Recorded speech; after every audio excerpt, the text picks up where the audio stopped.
राष्ट्रवादी पक्षाचे अध्यक्ष तसेच राज्याचे उपमुख्यमंत्री नामदार अजित पवार यांच्या जनसंवाद यात्रेला गुरुवारी दिनांक 8 ऑगस्ट पासून दिंडोरी येथून सुरुवात करण्यात आली आहे। त्यानंतर देवळाली मतदारसंघात त्यांची जनसंवाद यात्रा ही दाखल झाली होती।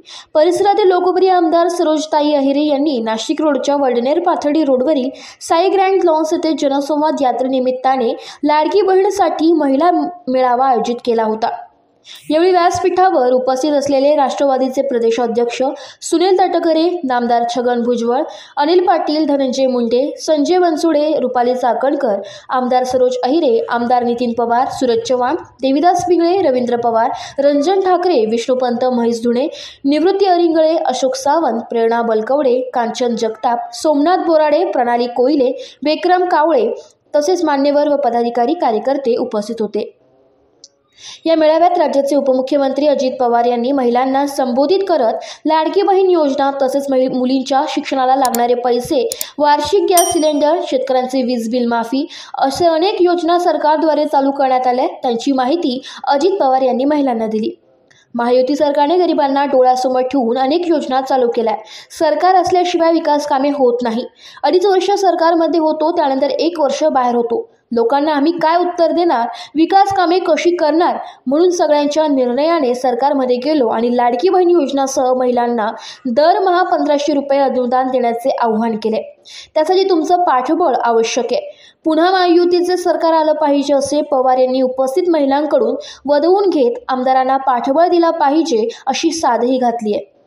मी मागच्या 30 वर्षापासून जास्त काळ ठामपणे महाराष्ट्रामध्ये काम करतोय आणि आपण अतिशय मजबूतीने माझ्या पाठीशी उभे आहात। आज आपल्याला सर्वप्रथम एक गोष्ट लक्षात घ्यावी लागेल की बाबा आम्ही सर्वप्रथम ही जनसन्मान यात्रा असं नाव का ठेवलं। या वर्षीचा अर्थसंकल्प सादर करत असताना माऊलींनो, माझ्या भगिनींनो, माझ्या मुलींनो, आम्ही जाणीवपूर्वक गरिबांना डोळ्यासमोर ठेवण्याचा प्रयत्न केला आहे। आम्ही विकासाला डोळ्यासमोर ठेवण्याचा प्रयत्न केला आहे। आपल्या भागाच्या लोकप्रिय आमदार सरोज अहिरे असतील, बाकीचे सगळे सहकारी असतील, त्यांना पहिल्यांदा तुम्ही संधी दिली। त्या संधीचं सोनं करण्याच्या करता सत्ता असल्याशिवाय विकास कामं होत नाही। पहिले 2.5 वर्ष आम्ही सरकारमध्ये होतो, नंतर 1 वर्ष आम्ही बाहेर पडलो, सरकार गेलं, परंतु नंतर सातत्याने सगळे माझे सहकारी म्हणायचे की बाबा आम्ही मतदारांना काय सांगणार, मतदारांच्या इथले विकासाचे प्रश्न तर सुटले पाहिजेत, अडचणी दूर झाल्या पाहिजेत, शेकडो कोटीची कामं झाली पाहिजे। मित्रांनो, त्याच्याकरता सर्वांनी मिळून सरकारमध्ये जाण्याचा निर्णय घेतला। आया बहिणींनो, तुम्ही मला सांगा, माऊलींनो, गरिबांच्या करता, विकासाच्या करता जर असा निर्णय घेतला तर त्याच्यात चुकीचं काय? जुलै आणि ऑगस्टचे पैसे लाडक्या बहिणीच्या अकाउंटला येणार, यासोबतच शेतकऱ्यांना आकडे टाकायची गरज नसून आता विजेचे बिल माफ केले, ज्यामध्ये 15,000 कोटींचं वीज बिल सरकार भरणार आहे।